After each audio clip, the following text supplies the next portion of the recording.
everybody, SonGoshuaku here! Alright, we begin with Dragon Ball DAIMA Episode 9, titled Thieves. Alright, so picking where we left off on the last episode, we've already have it set here where our heroes are getting tired because, man, they have had it exhaustingly bad here in the Dragon Ball, or in the Demon Realm. And then from there, you can see Son Goku is knocked out because that man put in some work when he had to take out Tamagami 3, so it totally makes sense why he'd be exhausted, the work he had to do and for that. And so, you know, Panzy is all like, yeah, can I finally please take a bath and everything? So they really go to a nice luxury hotel, and this is from their Nahare, aka the Supreme Kai.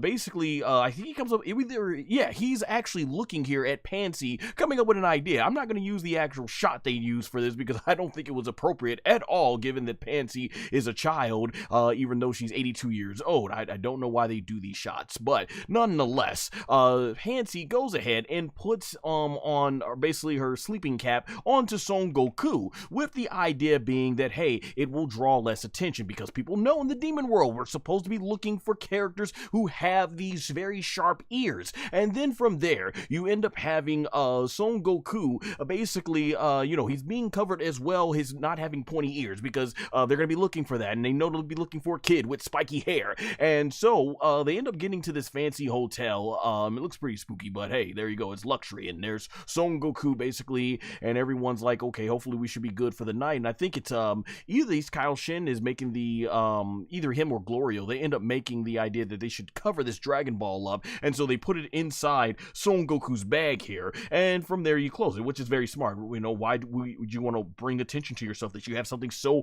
very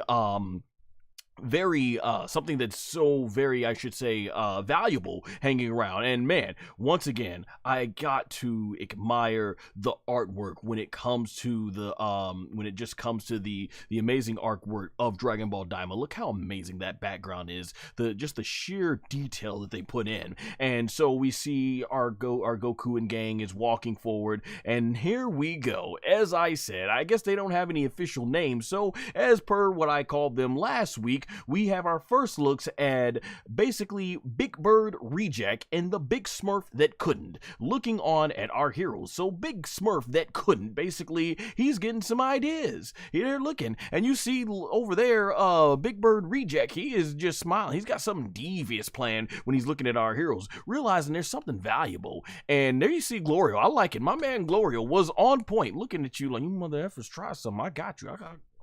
I got my eye on y'all. Like, I love it. And he just went ahead and he walks forward, and after looking at these guys, he's like, it's best that we all four stay in a one big giant hotel that's maybe got like 4 beds or something, because last time they separated to try and keep the cost down, and we saw where that got their ship stolen. And so while Nahare and Pansy are talking in the front, in the foreground, you see Son Goku. He is just itching this thing. He thinks it is just scratchy. It just itches his head. And like I said, don't bring Son Goku. I said this in an earlier episode review. Do not bring Son Goku on a stealth mission, because he takes it off. That defeats the whole point. You would think someone who came up with the idea that he wanted to stay dead at the end of the Cell Saga because he feared that it would put his friends in danger, so he stayed dead for 7 years, he would understand the importance of, even if this is itchy, you know what, I should keep this on so I don't endanger my friends.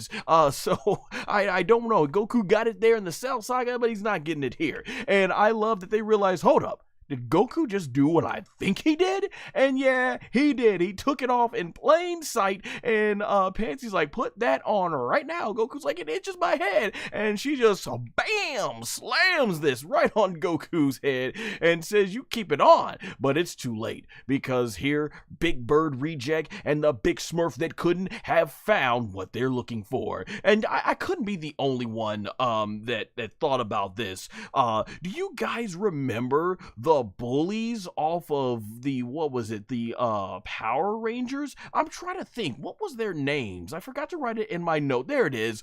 Bulk and Skull. That's what they remind me. This is like the Bulk and Skull characters transformed into Dragon Ball characters.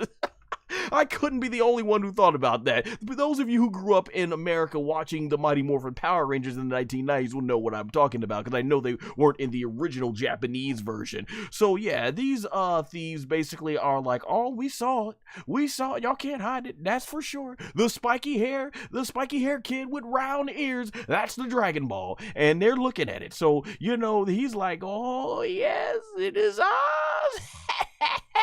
I imagine that's probably what his voice maybe sound like in English.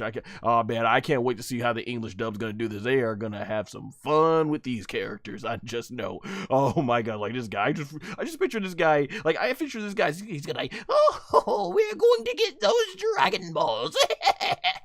And this guy's like, yeah, we're gonna get those Dragon Balls. Like that's exactly what I picture their voices looking like, just looking at them. And so there you go. Pansy got her long-awaited shower in. So she's coming out here being fresh and clean, you know, after dealing with all these jabronis and whatnot and dust that they had to go through in that desert. And she then tells Son Goku, hey, you need to get showered too. And he's like, but I don't wanna. And I mean, she's like, you've been sweating. Yeah, she mentions that Goku's been sweating nonstop since coming to the demon realm, doing all this fighting. So I can't even imagine the amount of mustiness that Son Goku must be right now. And he doesn't want to take a shower, and she takes this rubber ducky and throws it at Son Goku, and he catches it, and he reluctantly agrees to take a shower. Oh my gosh, I can't believe they've made Son Goku into such a filth bucket. And so basically, she mentions he doesn't even have any clothes, you know, to wear. He didn't bring anything with the demon realm. He just hopped in that spaceship and went ahead. He wasn't thinking about, oh, I'm gonna need showers. I need to take a shower. I need fresh clothes. I need to make sure I pack a toothbrush or something, you know. I need toilet paper, sanitizer, all that stuff to stay clean, right? He only thought about fighting, and she is just grossed out. Pansy's like, oh, you didn't bring any of that with you? And so from there, she's like, all right, you can wear my clothes. This is classic Toriyama humor right here. Goku says, sorry, but I've never really been into wearing women's panties. And she's like, you idiot, not my underwear. I'm talking about my shirts and shorts and stuff. And Goku's like, okay. Oh my gosh, rest in peace Akira Toriyama. That man's humor was off the charts. And so there you go, Goku's clothes are down. I don't even want to even imagine the amount of must that those things must have from fighting all those demons for multiple days without a shower. But look at our boy Son Goku coming out clean. That boy is steaming clean. All right, that's what we talking about. Son Goku is fresh, ready to do battle freshly now. And if we were to take what he said in previous episodes, what was that? That he doesn't shower, that he never showers ever? Man, this man is clean. How much funk, how much stench through all these epic Dragon Ball battles before Battle of Gods was Goku stinking? Was he on the level of bacteria? Or you know what, it's a gag. I don't take it serious. I'm pretty sure Goku has showered. We've seen it in filler episodes and everything, so this is just something being done for gags. And so, man, once again, they got this food looking really good in the demon realm and all that stuff, and our boy Goku's like, like that boy is ready to eat. And so you see Glorio's drinking some water. Pansy, you know, she's up here eating. She ain't probably had nothing in a good while, and I don't know what is Nahare over there sipping some wine or something. And so of course it's being nighttime, and there's the Dragon Ball being left right there. And basically they hear a big commotion that goes on inside the lobby, and here we got this wolf man. He looks like kind of one of the what was that in Dragon Ball Super? Was it the brothers, the Danger Trio or something? I forget what the name was. It was something trio something, but that's kind of what he looks like here. And so he starts throwing the chair, and I guess the guy he tries to come over and stop the guy, and then boom, he ends up getting put into some sort of vice grip and held up, and you know, he's like, Rrr! And Nahare, they're looking, and this guy's about to get slammed, one arm choke slam or something, and he gets taken down. And after that man's about to go ahead and stub a mutt hole like he's Stone Cold Steve Austin. And you know, you see everyone's just looking on this, and my man Son Goku, he's watching this poor guy get trampled to death. And what's Goku do while he's watching this poor guy get trampled? And he's like, you think we guys should go ahead and stop this? Son Goku being a straight fool in this series. I love it. And so basically, he's looking off at them and they're ready to fight. And then he ends up going ahead and doing like this dog whisper. And out of the glass, and no, Stone Cold Steve Austin's theme does not start. Nah, none of that. But so we get Big Bird Reject comes out of here, and Glorio's like, oh, the Dragon Balls. And then this guy, he goes ahead, he steals it, and I don't think he's taking it to Sesame Street, ladies and gentlemen. This Big Bird Reject, he flies out of there. My man Glorio takes his piece out, puts the Glock right to him, and it's too late. Big Bird Reject has flown away. I don't know, man. Big Bird has fallen, ladies and gentlemen. Big Bird has fallen on hard times from Sesame Street. I don't know if they're not paying him what they used to. He done gone ahead and flown into Dragon Ball here, and he's now resorted to thieves. I don't think this is what you needed to be teaching kids, on how to really, handle themselves. You're supposed to teach them how to work hard and become smart. Instead, Big Bird's resorted to becoming malnourished and stealing Dragon Balls and shows that he doesn't even belong on. What a shame. And he has no shame at all. Look at that. So Big Bird Reject flies out here, and Glorio just goes, I thought he would have aimed the piece at him, but he didn't. And so Goku and Goku, Son Goku and Panzy, they are just, wow, I cannot believe this. And Goku, he's mad because he's like, all that trouble I went through to defeat the Tamagami to get this. And so Goku flies out and he's looking at them and sees they've gotten away. And Glorio's trying to figure out, how do we get out of this? So Panzy, she's like, I got the great idea though. I have this radar that is a tracker because I put a tracker on those Dragon Balls. And you could see right there in her face, you could see as they could see pinpoint exactly where their location's going. And Goku's like, that was smart thinking right there. And so we get back to this rock area and we see that the wolf guy has actually turned back into the big Smurf that couldn't. He can shapeshift like Oolong and Por. And then Big Bird Reject flies over here and they're like, yeah, buddy, yeah, we got that Dragon Ball. Ain't they gonna find us all the way out here? And so he takes that Dragon Ball like it's ours. He's like, we about to make that money. And then Goku's like, yeah, I think so, if you could. And they're like, oh. And they turn around. They're like, oh, how did he find us? And Son Goku's like, so you gonna get the Dragon Ball back or what? It ain't yours. And Son Goku must have clearly locked on to their key and used the instantaneous movement to just teleport right where they are, or he was able to just fly straight where they are. And so what these boys do, they run. Like the punks that they are, they run. And they jump off the cliff, and Big Bird Reject flies off while the Smurf that couldn't has gone back into the wolf mode trying to run away. And Son Goku, he's like, oh, okay, they don't want to fight. They're going to try to run. Okay. So my man Goku takes a big deep breath in, and he's like, takes his knuckles and he cracks it, and then he goes ahead and cracks it the other way, and he's like, all right, I see how y'all want to do this. Okay. And Goku looks on down. Look at that look. Goku is about to go on business. And Goku goes ahead and squares up. And I mentioned this before. He looks so much like Goten because you never saw Son Goku. At least I don't remember wearing clothes like this. Just something like you would see Goten wearing. So like it's crazy. So Son Goku, he flies right off that cliff. And I'm thinking he about to be on some business. Let me take a sip of water here.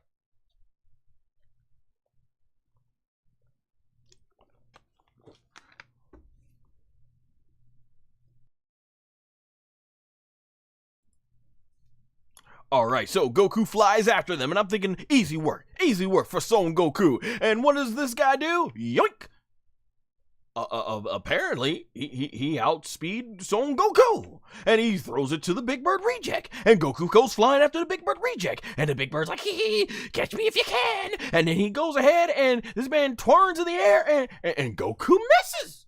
I'm like, what is this? I've been enjoying talking about these are jabronis. And that's the thing. These are jabronis. This thing flies. So right now, you're telling me that these jabronis are outspeeding Son Goku when Tamagami 3 couldn't. Okay, and this becomes where they bully Goku, and they're like, aha, you gotta be quicker than that. And so they're flying, and Goku tries to go, and he goes ahead. Goku goes in for a kick, and then the guy just goes ahead and throws it in the air. And then the big bird reject flies and grabs it, and Son Goku flies after him. And then Goku's up here, he's trying to get him, yoink, and Goku misses. Then he goes after. He's like, da, da, da, da, da, da. And the big bird breed is like, da, da, da, da, da, da, da, da. I'm like, how is he doing it? How is this man blocking Goku's kicks? How is this man not allowing Goku to get the dragon? Are you telling me that these guys are much faster than base form Son Goku?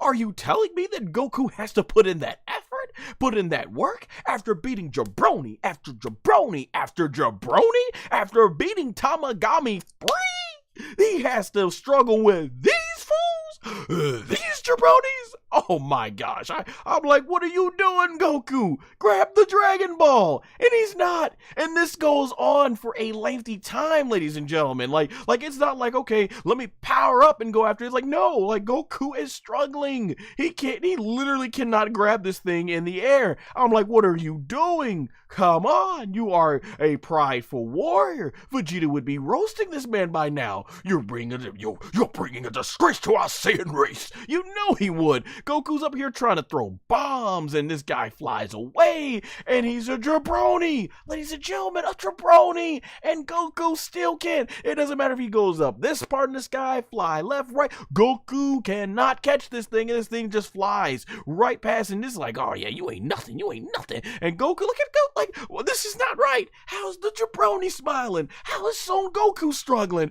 What is going on, ladies and gentlemen?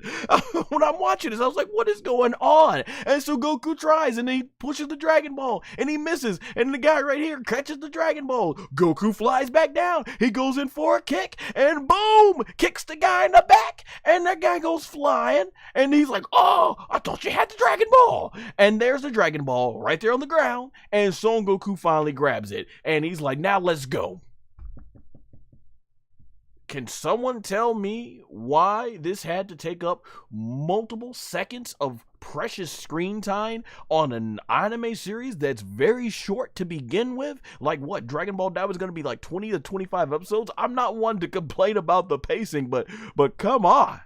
If Goku's gonna struggle to get the Dragon Ball from somebody, at least make it a Tamagami.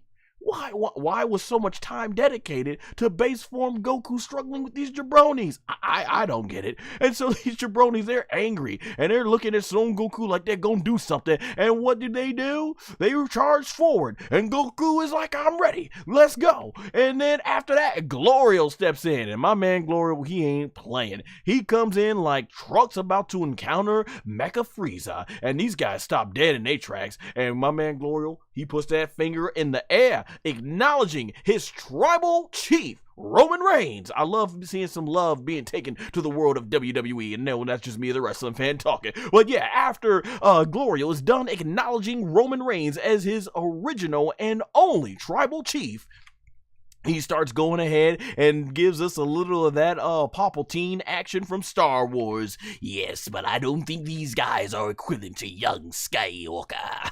And so that electricity in the animation is gorgeous, ladies and gentlemen. Look at that. Woo-hoo-hoo-hoo! Look at that fire animation. And look at them boys. Are they going to go? Yeah. I was like, come on. Come on. That's what y'all wanted? Y'all want to steal the Dragon Ball, so prove that y'all bad. Prove that y'all are bad. And what did these suckers do? They like, F this, I'm out. And they're like, yeah, I'm right behind you. And they start running. And Gloria's like, nah, you ain't coming up in my place, taking what I've been working with my comrades to work hard for to get. I mean, granted, Goku's the one that put in the work, but Glorio's definitely been helping them as far as traveling. And so he sends that electricity rap right after them as they're running away. It wraps around them and sends them into the sky. Look at them boys. Them boys are straightened out. They got straightened out now. They are straightened out. Yep. And them boys ain't going nowhere. And then he goes ahead and puts them into a big spinning round like, woo.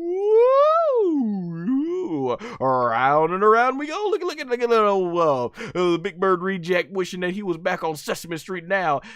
Look at the animation, man. Shout out to the animation staff team. I don't remember all their names and everything, so I'm not sure who did it, but man, look at that just gorgeous illustration. That, like, it's a screenshot. That looks like a really cool poster right there. That's some cool wallpaper stuff right there. Glorio looking fantastically awesome in this shot. And then he goes ahead and he sends his thunder, boom, right at these guys and sends them flying. And they boys are stiff, going ahead, and they are basically going ahead and spinning in the air like that. Look. Ooh. And they get thrown in. That was just hilarious. And in typical Team Rocket fashion, they are blasting off again. And Son Goku has retrieved the Dragon Ball. Fun, yes, but I don't think it needed to be that long. It literally, Goku should have one-shotted these jabronis and have Glorio finish them off, send them packing. We didn't need to dedicate that much screen time to them. And Pansy's like, all right.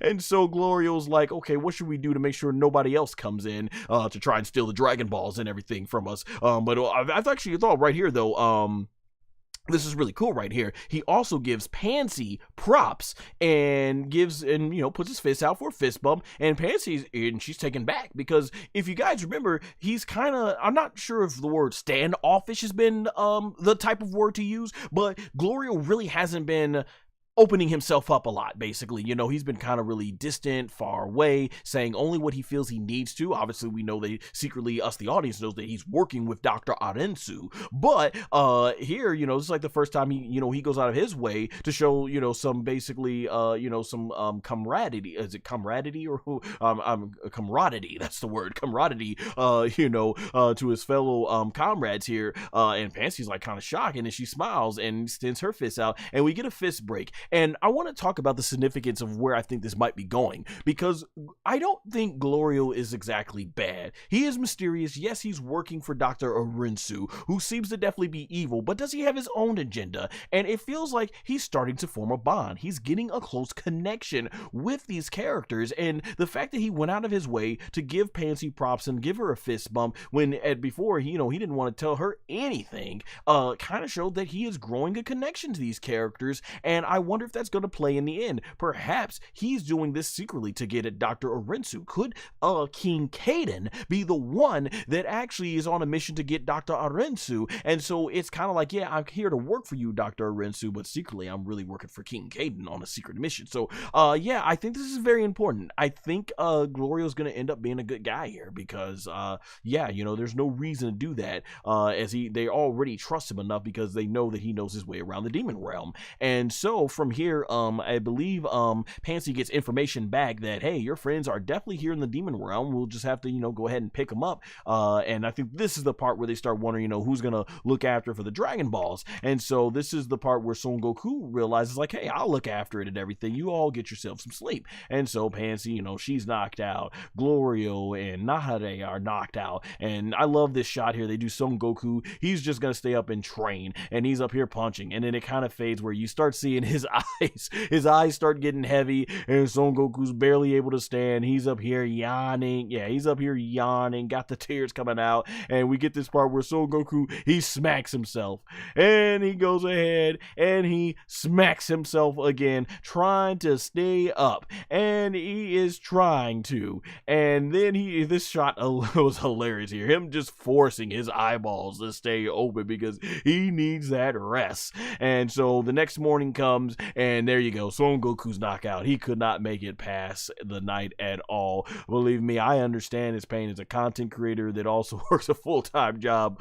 Boy, them overnights are yeah, they are something. But hey, man, whatever to do to be able to make a living off of this eventually one day. And so my fellow working class content creators, you know the pain. And so here, after a good night's sleep, you got Nahare, you got Glorio, and you got Pansy basically reeling and wondering, how long how long was he out for? And Nahare says, well, the good thing is that nothing happened to the Dragon Ball. And even more good news happens when they finally get out. No one stole their ship this time. And I think Glorio mentions that no one was gonna go ahead and steal one of what do they call them, the Zandamari ship and all that stuff. So yeah. All right, let me take a little water break here.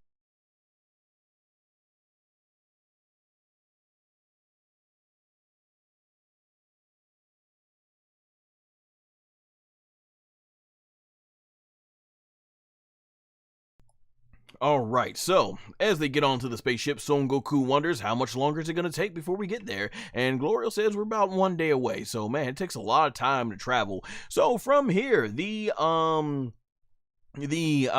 story sort of shifts to Bulma, aka Bulma, and her gang, and she is completely looks stressed out, and that's because very much just like her friends, their spaceship was taken while staying at this hotel. Someone has stolen their ship. Like I said, man, these Majins out here, they very much like to discriminate against the humans, or as they are called in the English dub, the round ears.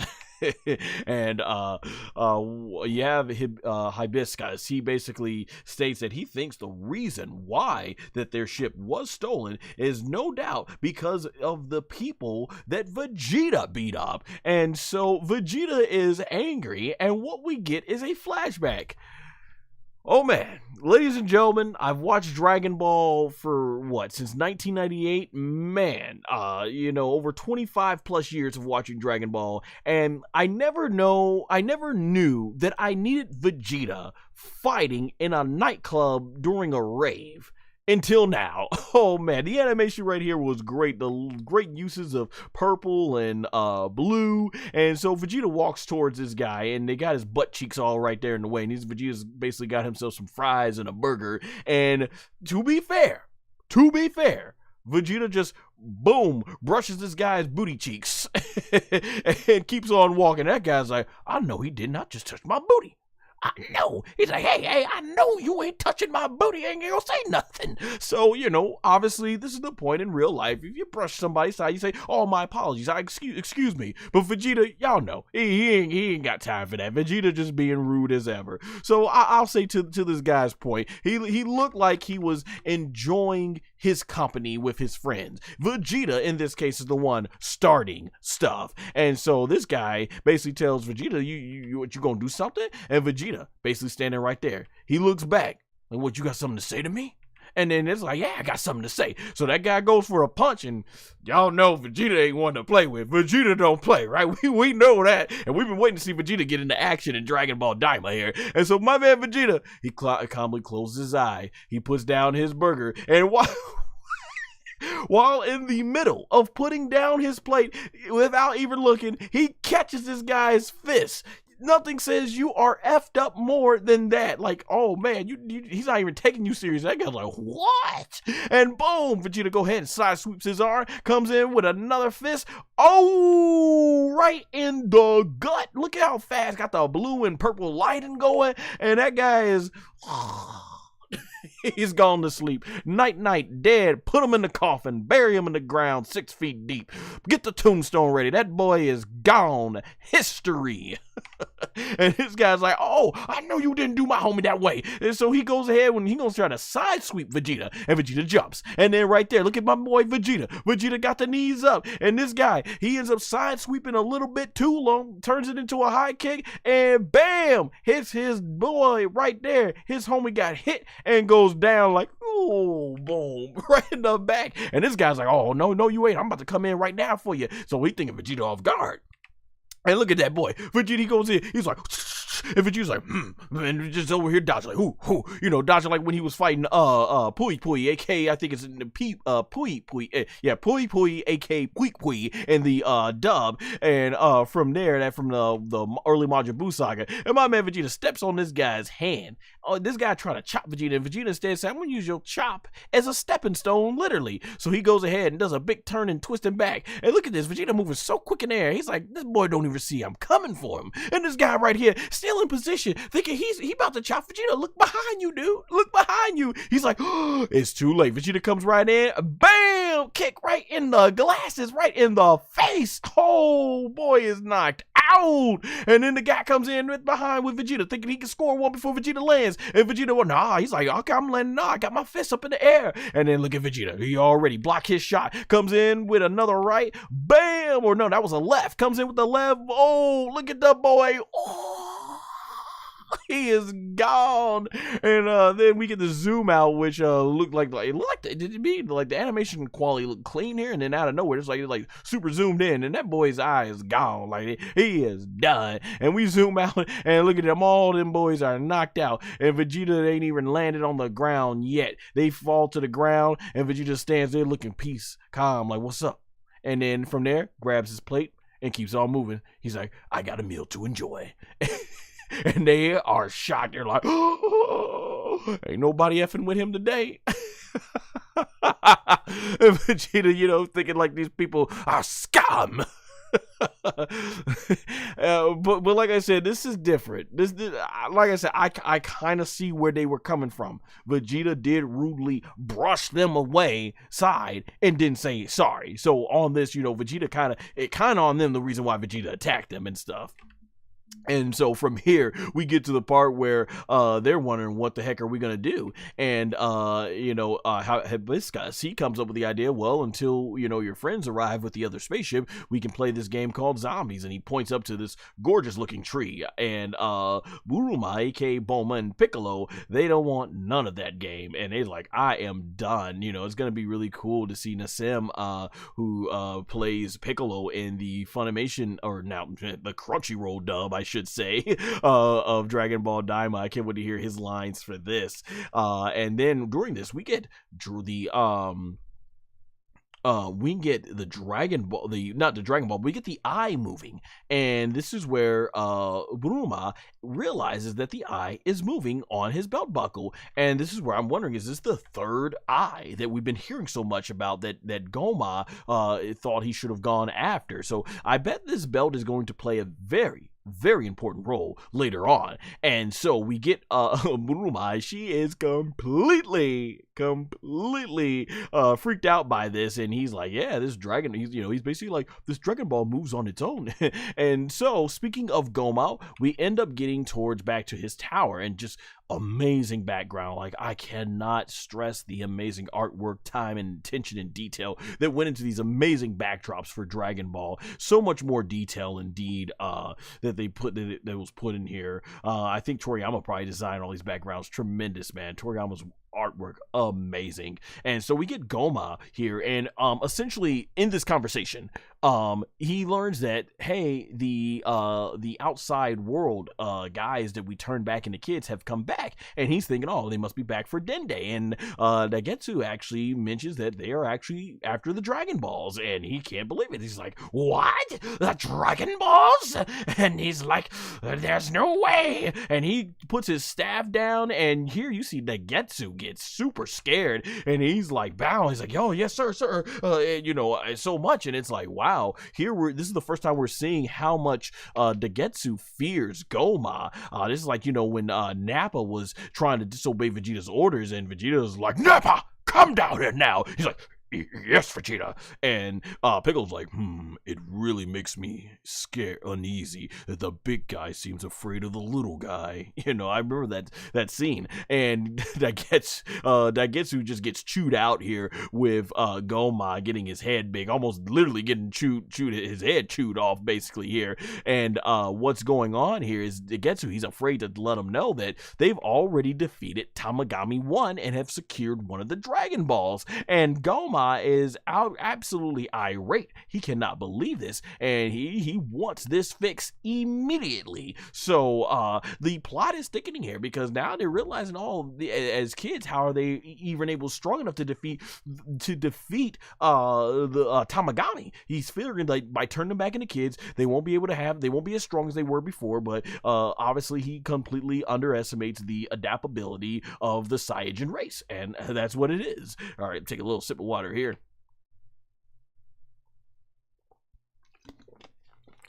All right, so here it's almost dawn, and they've been waiting around all day, and the Zandamari ship arrives, and there it is. We get Son Goku reunited with Bulma, Vegeta, and Piccolo, and Vegeta, he just snaps off, going like, "You're late, Kakarot." And this is really cool. You get to see Bulma, aka Bulma, meet Panzy for the first time. So I was interested to see how these two characters are going to interact, since they are both so very much smart from a technological standpoint. And so she introduces herself and introduces Vegeta, who is just angry. Vegeta's like, "I'm just here to whoop the mother effer that turned me into a kid again." And there's Piccolo, basically two of the most serious characters. They're just ready to go. And so Son Goku, he's happy to see him, and Panzy seems happy to meet their friends, and he mentions how, yeah, we got the Dragon Ball. And I think right here, this is the part where Goku mentions that they're going to be off to get the dragon. They're going to be off to go ahead and find the next Tamagami, and they're off to Demon World 2, and they hope Vegeta and them will meet up with them soon. And Vegeta is angry, and I can't blame him for being angry at Goku about this, because they waited all day for Goku, and thinking that Goku and them were going to pick them up. And even Bulma, aka Bulma, she is completely like, "You gotta be kidding me." And Glorio's like, "Yeah, we can't really fit y'all. Look at all the luggage." And Vegeta's like, "Well, take out all that luggage." And so I think they said there's a backup ship arriving from King Caden. And so Goku's like, "Hey, y'all can go ahead and take out that Goma guy or whatever. We're going to go ahead and fight Tamagami number 2 and stuff. So see ya." And Goku just leaves so nonchalant, and Nahara at least, has the decency to say, "I'm really sorry about this," and he leaves. And Vegeta is livid, and I can't blame him. Like, that's what y'all told us, and we still got to sit here and wait? Like, I'd be like, man. So it almost like we're going to have separate, different adventures going on here or something. So, yeah, I can't blame Vegeta for being angry. And Goku's like, "Yeah, y'all should have fun going over there. I'll see y'all later." And Bulma is just irate as well. And Piccolo's like, "Yeah, I know him enough to know that this is something Goku would do." So it's gonna be great, man. Here it is in the English dub from Sim and everything, and Bulma with her tongue out, and then turn into like this red eyes, man. That's gonna be interesting. And so they just watch. Vegeta's ready to fight so much. They just watch them fly off, and there goes what they waited all day around. I'd be livid too. But they ain't got time to be livid, because Vegeta notices something in the distance. Oh, what do I see? Not 1, not 2, not 3, not 4, not 5, not 6, but 7. And you had to imagine that was done on purpose. 7, right? It's Dragon Ball. 7 jabronis. So they came with the heavy artillery, and this guy's like got what is this, like some nunchucks with some nunchucks? I mean, with some blades on it. And this guy's got a sword. He's like, "Oh yeah, we about to have you up now. We stole your ship." And they come in here, and they came with the boys. They got the homies sitting up. We got a horse here with some boxing gloves. Shout out to Geek to 101, who mentioned this on his podcast after episode 8. So he mentioned that there was going to be a horse with boxing gloves. So yeah, man constantly proving that his sources are legit. Shout out to Geek to 101, one of the most knowledgeable, well-researched, I should say, one of the most well-researched Dragon Ball fans out there. But he is incredibly knowledgeable as well. And so from there, we get this guy, he starts, he's back, he's got his whole, like, what, Electra type weapons and everything, swords ready to do some battle. Okay. And Vegeta, he just calmly walks up like, "All right." He's like, "Yeah." And Hibiscus, if that's how you say his name, he's like, "Yeah, I'm not much of a fighter, so I'm just going to go in the corner and chill." And Vegeta's like, "All right, come on. I need some good time wasters and stuff to pass the time." And they are angry like, "What? You just trying to use us as a way to pass the time?" So here we go, ladies and gentlemen. Let me take a sip of water because this is about to be good. We get Vegeta in action, who powers up. He's like, "Come on." He is ready for battle. And these guys, they all ready. And Hibiscus takes one little chip. Oh.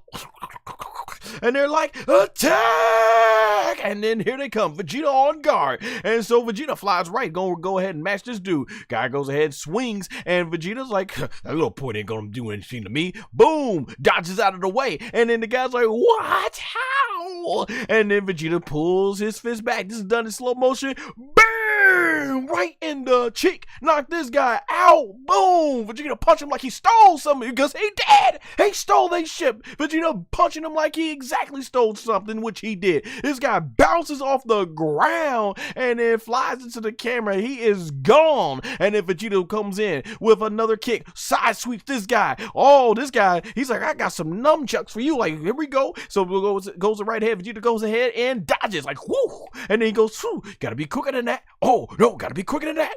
Still gotta be quicker than that. And then boom, look at that. Vegeta go ahead and dodge it. Man, dude, Vegeta literally just running circles around this guy. Running circles. Look at it. They ain't even trying. Look at it. Look how off on guard. No hands, no respect for this guy. And this guy, and I gotta admit, he kind of has a cool design. Like he's some sort of big giant rock guy. But man, look at Vegeta. Just all over. Showing this guy that he wants this guy to understand he has no respect for his fighting ability. And right here, this guy's like, I'll get you! And still dodging. Vegeta's giving him plenty of opportunities to hit. He's like, what's wrong? Hit me, hit me, hit me. And this guy's like, oh! He goes slamming down hard. And look at this. Right to the ground. Vegeta jumps off the sky. Comes in like, all right, now let me show you what I can do in one hit, which you couldn't after the multiple times you tried. And Vegeta comes in here, swings around with like a tornado kick. Woo! Bam! Right on the head. Guy is gone. Pupils are gone, and he is out. And that guy tries to come in with a big mallet from behind. And no, Vegeta not even looking, bro. He wasn't even looking. Vegeta did not even look. He just knew you were behind him, and he jumped up. And then Vegeta basically looking now, and bam! Kicked that guy right in the ears. Y'all remember in the 1999 Royal Rumble when The Rock took the bell and put it into that guy's ear and to Mick Foley's ear, and then bam, hit the bell, and he's like, the bells will be ringing. That's what that reminded me of. This guy's bell is ringing and he's gone. Pupils are gone. You know that means they've been KO'd. And then from here, Vegeta gets on ground. He's ready. He's like, well, which one of y'all want me now? Which one of y'all want me? Because Vegeta's like, Vegeta's that type of dude. He said, I wish y'all would. I wish he'd be always going to. He wished some of these Majin mother effers would, and they are going to try. And Vegeta's like, okay, let's go. And then bang, look at that clean dodge from Vegeta. Vegeta gets in the air, and then from there, bam, look at that, just backstepping. This guy comes in, he's like, all right, he's keeping on him, and then boom, goes for a slice. Vegeta's like, huh. Goes for another slice. Vegeta's like, huh. And then he goes for another slice. Vegeta's like, huh. And then he goes for another slice. Vegeta's like, huh. Look at this. My boy Vegeta is like staying right in front of him. He's literally dodging. Like, how sorry are you? You've got the weapons in your hands and you're swinging it all over. Vegeta's like literally in from your face. He's like, hit me. And he is not. This dude is just like all over, swinging everything for the fences and missing none, taking all the shots and missing every single last one of them. And I'll admit, at least he's staying on Vegeta. But look at this. Look at, like, nothing. He cannot hit Vegeta at all. And Vegeta already knows. He's like, this dude is sorry. What a pathetic excuse for a warrior. And then right there, Vegeta. Oh, and Vegeta gets on this stance and coming for you after he's then let you hit multiple times. Man, that's what I'm noticing about looking at this frame for frame. You can't say Vegeta is not giving these guys opportunities. He's giving them time. He wants these guys to know that here, I'm going to be fair. I'm going to let you get as many hits as you can get in. But if you can't get it, I'm going to take my one. Man, Vegeta comes flying in with another back, with a forward back flip, and then forward flip with the foot, and boom, hits him with, what is that, like the leaf hurricane from Naruto? Who would that Rock Lee does? Bam, gets the guy right on the forehead, and he is gone. Look at that. And Vegeta, look at Vegeta.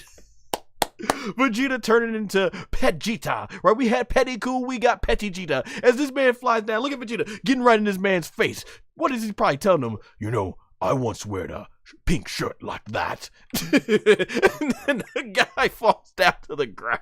He didn't say that, but he was probably thinking it. But I love how Vegeta gets right in the dude's face. Like, come on, try something. Try something. Go ahead, try something. And the dude just falls down. Vegeta.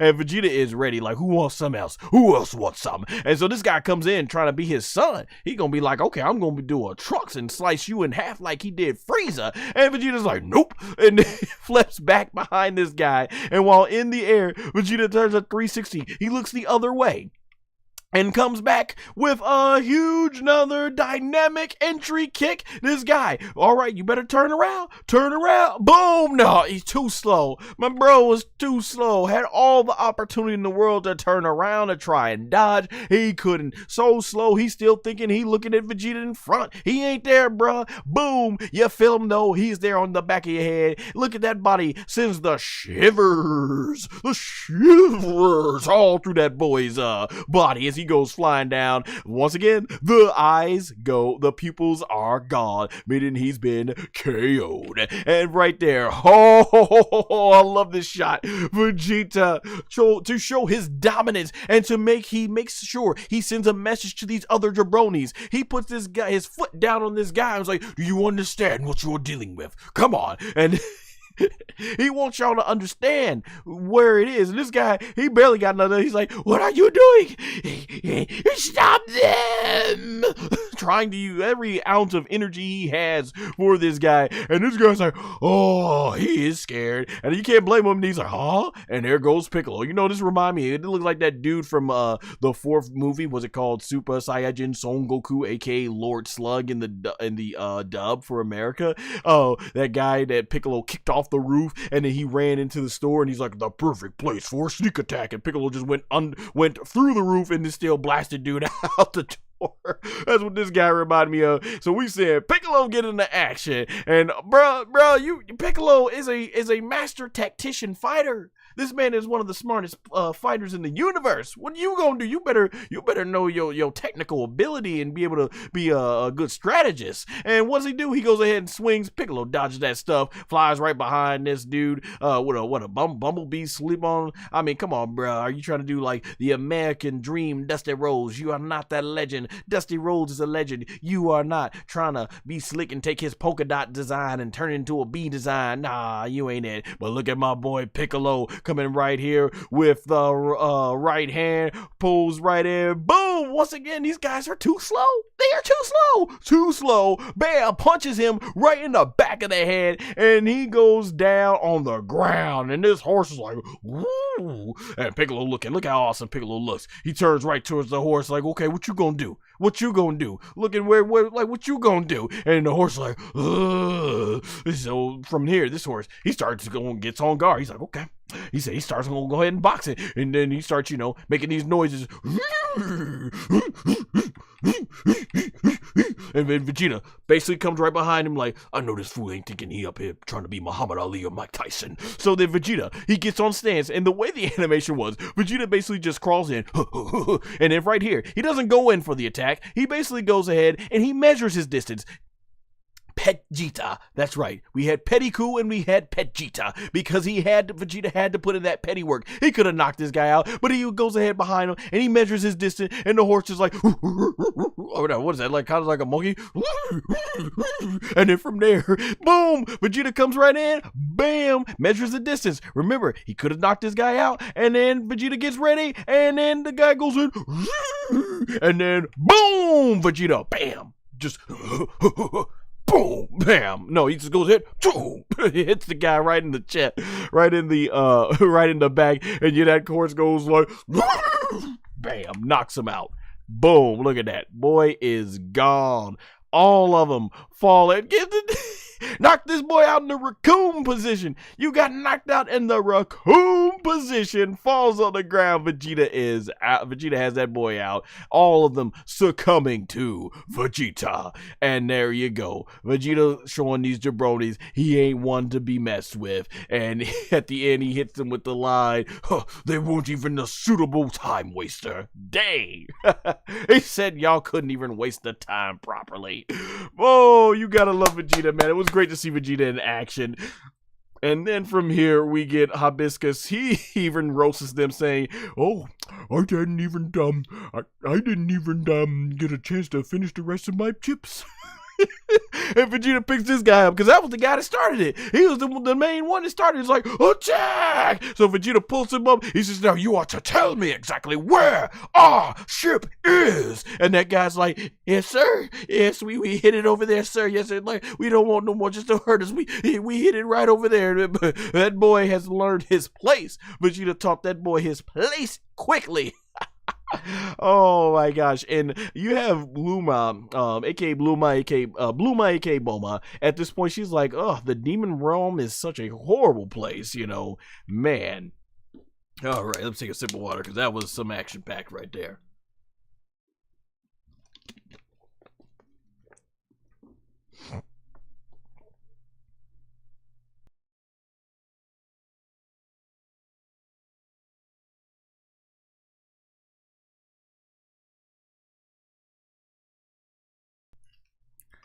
All right, sorry, it gets hot with all these lights on here. Hey, we got new Master 99. Let's go. Yeah, I agree. I'm like, let's go in terms of Dragon Ball DAIMA, especially with Vegeta's butt whooping he just put on. Thanks for joining the chat.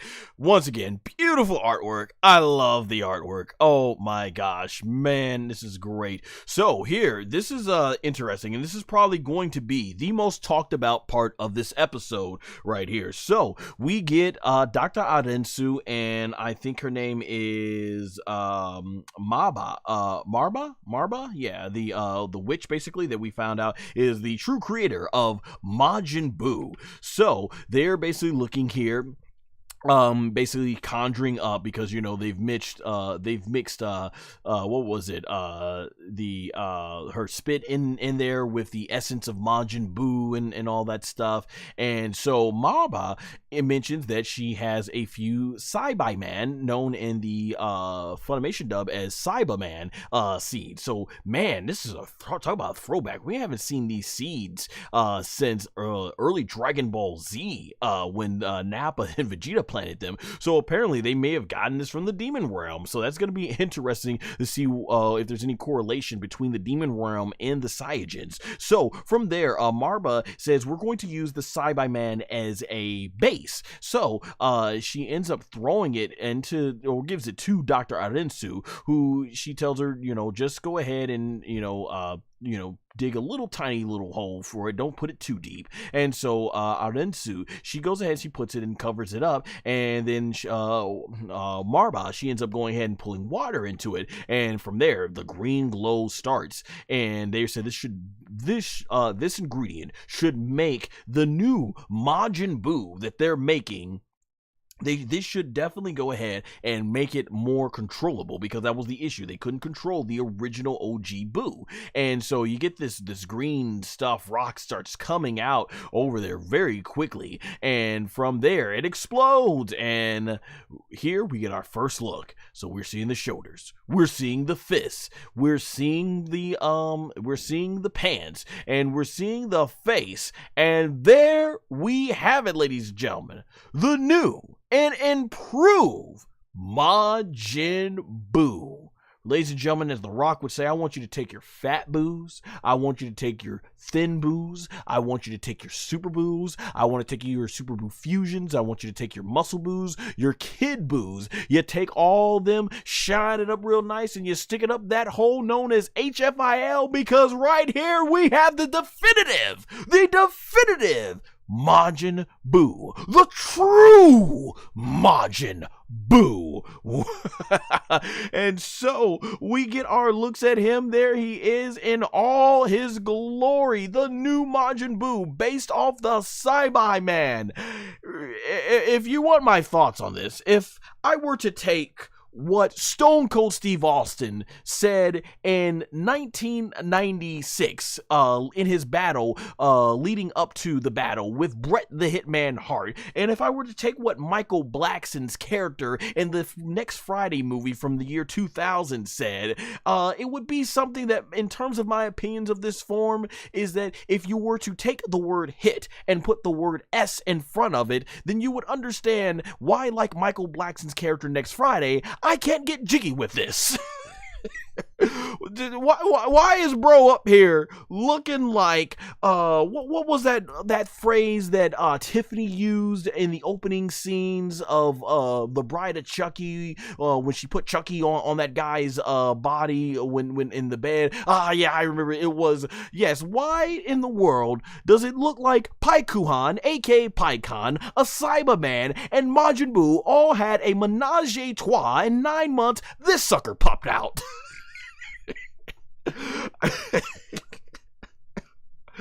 Oh my gosh. Or let's give it a more PG response. Why it looked like Paikuhan, Majin Buu, Kid Buu, and the Cyberman did a 3-way fusion, and this is what we got. All right, I'm done. In all seriousness,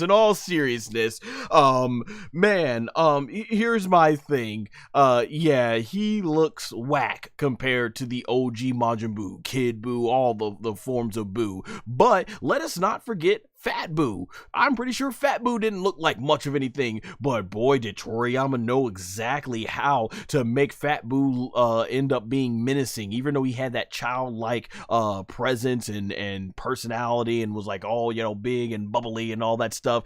Boy, man, did things get really heated when he took out Dabura, SS2 Gohan, forced Vegeta into the final explosion, or forced Goku to go SS3 and still couldn't beat him in that scene at the time. Like, man, and then just what he did to Earth to terrorize them. Like, yeah, Fat Buu was definitely menacing. That's what Toriyama proved. He can take a non-intimidating design and turn them into the most terrifying individual. Goku mastered Ultra Instinct Goku. It's just base Goku with silver hair, yet he turned it into one of the most iconic moments in modern day Dragon Ball. So, as far as the design, I gotta be honest, Majin Buu being fused with a Cyberman was not on my list of things, but Toriyama, that's what he likes doing. He likes going ahead and going against people's expectations. He likes to make his characters look weak, only for them to be the most troublesome. We saw it with Kid Buu. We saw it with Frieza's final form. So some people are getting really bent out of shape about this, and I think we need to calm down and remember that Toriyama was a master at doing that, creating the weak-looking character, but making them very dangerous, and in some cases, the most powerful one. And so this is what we got here, and here you have it. So this new character is named Majin Kuu, which is very interesting because some of you might not know this. So in Japanese, the word boo is another phrase for farting, which is the joke. You will see Mr. Satan, and I saw this on from a translation done, shout out to Herms on Twitter, as he mentioned, basically that's the joke when Mr. Satan actually farts on Majin Buu's house, and yeah, this is your name, and he farts on him and stuff like that. And then also in Portuguese, the phrase "ku" basically translates to capital A $S signs. You basically get my drift of what I'm saying there. So basically, that's the idea here for the pun on Majin Kuu. So it's gonna be interesting. That's quite the name.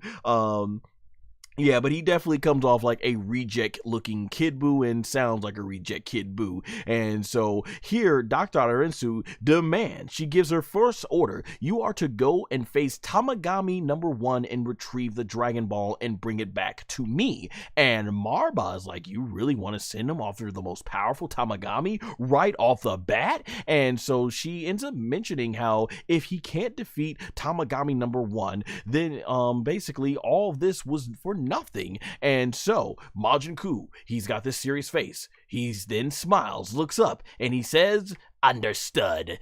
Wow. Okay. So right off the bat, Majin Kuu is very subservient, very different than what we saw with Majin Buu, because we saw Fat Buu, when he had enough of Bobbity, boom, punch that boy's head off and blast him away. And we saw Kid Buu, he couldn't be reasoned with. Kid Buu could not be reasoned with. If you even go back to Super Buu, when Pickle's like, you could just kill a lot of people on Earth until the strong warrior's ready. And Super Buu was like, human extinction attack. They're all dead. Now bring me the strong one. So Kid Buu, when Vegeta wanted to fight, Kid Buu's like, oh, okay. and then boom, blew up the entire planet. Had Goku and Vegeta on the run. Had Goku going like, even though I could go ahead and transform into Super Saiyan 3 and use a big Kamehameha to match you, I'm just gonna go SS1 and say, Vegeta, let's get the heck out of here. Because we saw later Goku was able to match Kid Buu when he goes SS3. So yeah, man, that was interesting there. So Majin Kuu is subservient. Basically he's like, yes ma'am. Yes, ma'am, I understand. Yes, Miss Arinsu. Yes, ma'am. Your wish is my command. Totally different than the killing machine that couldn't be reasoned with. But I'll say this. Here's the deal about Majin Kuu. If he goes into this fight with Tamagami number 1 and loses and gets destroyed, then yeah, he's a jabroni. If he doesn't, and he ends up wrecking Tamagami 1, then we know he is for real. And like I say, Toriyama is a master at doing that. So I'm interested just to see where the story goes. I think it's interesting that you have this faction, this sort of warfare, this faction war going on, as Majin Kuu's going to be taking on Tamagami number 1, and Son Goku's after to go ahead and try and take on Tamagami 2. And they're now also saying that Vegeta's group might go on to go after Goma. So I'm really liking this. We've never seen anything like this in Dragon Ball before. So I think that's really, really cool.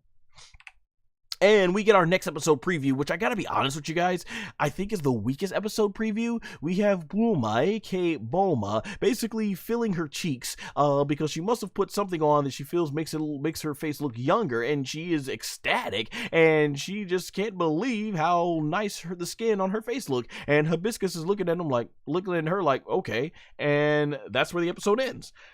Yeah, episode 10, at this point, I think we might be halfway through the series, if we're looking at how, I guess One Piece is supposed to be coming back around the springtime, and this episode, meaning these episodes might be ending. Yeah, I don't know if that's what we needed. You're coming off wanting to know, okay, what's this Majin Kuu gonna do against Tamagami 1? I think showing some scenes of fight scenes or whatever would have been really good, as opposed to saying, hey, Bulma is gonna get smooth skin on the next face, so make sure to tune in to the next exciting episode of Dragon Ball DAIMA. Okay, so yeah. Oh man, overall I enjoyed episode 9. It was fun seeing Vegeta get into action. It was definitely a calm down from the last episode, but it still felt like it moved the plot. I don't think, like I said, I don't think we needed to waste as much time on those jabronis, the big Smurf that couldn't, and the Big Bird reject on Son Goku and all that stuff. That could have been cut down a little bit. But yeah, definitely us having a new Majin Buu is here. This was leaked in Geekdom 101, so it's cool to see that that's coming to fruition and everything and stuff like that. So it's cool. Majin Kuu, I'm interested to see what Majin Kuu does. Yeah, I'm gonna be cracking up so much if he gets wrecked and that's it. All right, but yeah, I wonder who's gonna be the true big bad of Dragon Ball DAIMA? Who's gonna be the real big threat villain? And of course, could Majin Kuu have more transformations that look much more evil and devastating? So it'll be interesting to see where we go from there. All right, and now we're gonna see if there's anything going on in chat. Nothing earlier, just from Noob Master 99. Let's go. But yeah, like I said, I still feel in the same way. Let's go in terms of Dragon Ball DAIMA. So yeah, thank you to anybody who does watch this on demand. And that being said, you can watch more of my Dragon Ball content right there on the screen, as well as make sure to follow my social media platforms, which will all be there in the description and pinned comment below. Until episode 10, see you next time. Take care.